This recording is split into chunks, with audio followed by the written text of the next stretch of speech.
by some political will to try and point score, and I think that's a really important point. But can I clarify one point, Maria? Is it, in your view, the government's job to make sure if I buy a can and it says beef, is it your job to make sure it is beef or somebody else's job? I think it's absolutely squarely the role of both the manufacturer and also the retailer to make sure the products that are on their shelves are absolutely as they should be.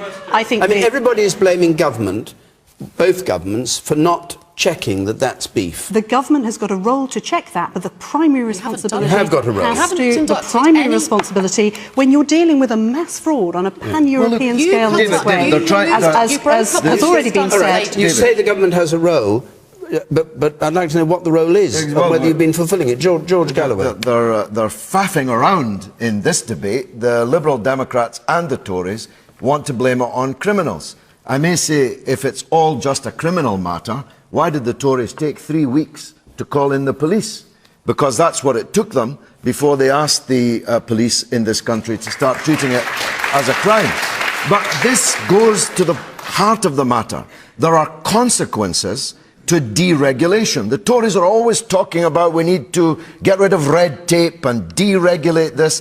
These are the kind of consequences that occur when you deregulate. And there are consequences to sacking public servants. So, George, you sack want 700 to let the manufacturers food standards off the hook? No, but I hold you responsible for what happens in this country, not Findus. We didn't elect Findus.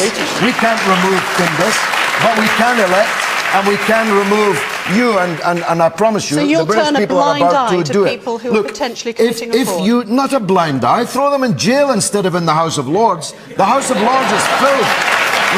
I don't want a blind eye. I want you to face up to this. If you sack police officers, there are consequences. If you sack Food Standards Agency inspectors, there are consequences. It's time to end this cutting of public service workers as if public servants were some rubbish that can be easily dispensed of.